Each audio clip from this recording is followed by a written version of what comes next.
जानते हैं एक कंपनी की किस्मत का सबसे बड़ा फैसला क्या होता है? नहीं, ये कोई नया प्रोडक्ट लॉन्च करना या कोई जबरदस्त मार्केटिंग प्लान नहीं है। असल में ये है सही लोगों को अपनी टीम में शामिल करना। एक मजबूत टीम बनाना समझिए किसी भी बिजनेस की नींव रखने जैसा है। और आज हम इसी कला को, इसी स्ट्रैटेजी को समझने वाले हैं। तो सवाल ये उठता है, एक लीडर के तौर पर सबसे जरूरी फैसला क्या होता है? जरा सोचिए, वो एक फैसला जो किसी भी कंपनी का भविष्य बना भी सकता है और बिगाड़ भी सकता है।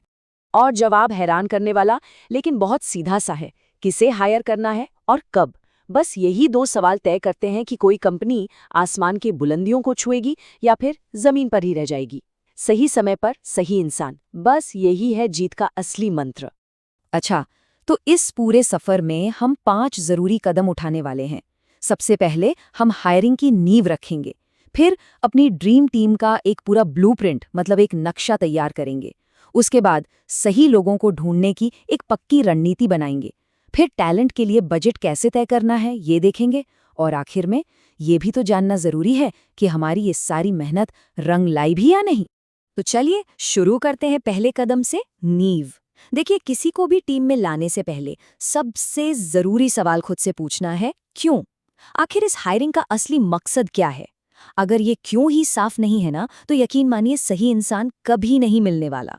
हायरिंग का मकसद हमेशा, और मैं फिर कह रही हूँ, हमेशा कंपनी की स्टेज से जुड़ा होना चाहिए। जरा सोचिए, क्या अभी प्रोडक्ट बनी रहा है तो जाहिर है इंजीनियर्स चाहिए होंगे, या प्रोडक्ट बन चुका है और अब उसे बेचना है तो फिर मार्केटिंग के लोग चाहिए, और अगर काम बहुत बड़े पैमाने पर फैल रहा है तो फिर ऑपरेशन संभालने वाले लोग चाहिए। मतलब सही स्टेज पर सही हायरिंग, बस यही फंडा काम करता है। और हाँ, एक बात और, नींव की शुरुआत हमेशा टॉप से होती है, ऊपर से। क्या टीम को एक कैप्टन की जरूरत है? क्या कोई ऐसा लीडरशिप रोल खाली पड़ा है जिसके बिना काम बार बार अटक रहा है? कभी कभी तो बस एक सही सलाहकार, एक मेंटोर पूरी टीम की दिशा ही बदल देता है। तो सोचिए, टीम में वो सबसे बड़ा गैप, वो खालीपन कहाँ है? तो क्यों का जवाब मिल गया? बहुत बढ़िया। चलिए अब चलते हैं दूसरे कदम की तरफ, अपनी टीम का ब्लूप्रिंट तैयार करना। अब हम ये तय करेंगे कि आखिर हमें कौन चाहिए और कब चाहिए। देखिए, हर कंपनी में कुछ खास डिपार्टमेंट्स तो होते ही हैं, जैसे प्रोडक्ट, मार्केटिंग, ऑपरेशंस, फाइनेंस। लेकिन सवाल ये है कि अभी इस वक्त सबसे ज्यादा जरूरत किसकी है? क्या एक बेहतरीन प्रोडक्ट बनाने वाले की, या फिर उस प्रोडक्ट को पूरी दुनिया को बेचने वाले की? जो भी प्राथमिकता होगी, पहली हायरिंग वहीं से होगी। एक बात याद रखनी होगी, हायरिंग एक मैराथन है, कोई 100 मीटर की दौड़ नहीं। कुछ लोगों की जरूरत तो फौरन होगी, अभी के अभी, कुछ की शायद 3 महीने बाद, और कुछ की साल के आखिर में। तो एक साफ सुथरी टाइमलाइन बना लेने से ना हम हमेशा आगे के लिए तैयार रहते हैं। ओके, तो अब आता है सबसे मजेदार हिस्सा, प्लान को एक्शन में बदलने का टाइम। ये है हमारी रिक्रूटमेंट प्लेबुक, मतलब वो तरीका जिससे हम सही टैलेंट को ढूंढेंगे और चुनेंगे। अब देखिए, सिर्फ डिग्री और एक्सपीरियंस देखना ही काफी नहीं होता, उतना ही बल्कि शायद उससे भी ज्यादा जरूरी है कल्चरल फिट। इसका मतलब क्या है? सीधा सा मतलब है, क्या वो इंसान टीम के साथ घुल मिल पाएगा? सोचिए ना, एक शानदार ऑर्केस्ट्रा है, हर म्यूजिशियन को अपना इंस्ट्रूमेंट बजाना आता है, लेकिन अगर वो एक दूसरे के साथ तालमेल ही नहीं बिठा पाए तो क्या वो संगीत कभी सुरीला होगा? बिल्कुल नहीं। तो इस प्रोसेस के 4 बिल्कुल सीधे साधे कदम हैं। पहला, सोर्सिंग, यानी सही लोगों को ढूंढना। दूसरा, इंटरव्यू, उनसे बात करके उन्हें समझना। तीसरा, असेसमेंट, उनके काम को, उनके स्किल्स को परखना। और चौथा, जो कि बहुत जरूरी है, वो है ईवीपी, यानी उन्हें ये बताना, ये समझाना कि आपकी कंपनी में काम करना उनके लिए सबसे बेस्ट फैसला क्यों होगा। अच्छा, अब बात करते हैं उस चीज की जिसके बिना कुछ नहीं होता, पैसा। हमारा चौथा कदम है टैलेंट के लिए बजट बनाना।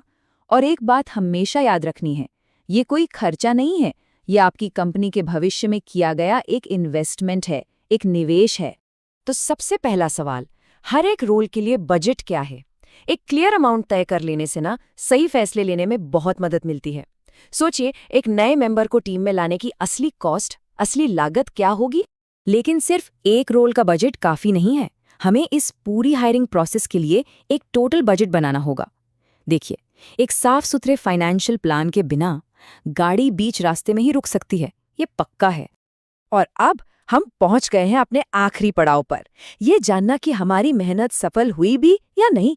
भाई सिर्फ प्लान बनाना ही तो काफी नहीं है ना, हमें ये भी तो देखना होगा कि हमारी स्ट्रैटेजी असल में काम कर भी रही है या नहीं। तो सक्सेस को मापने के 3 बहुत ही सिंपल तरीके हैं। पहला, कितनी जल्दी हायर किया। दूसरा, कितना अच्छा हायर किया।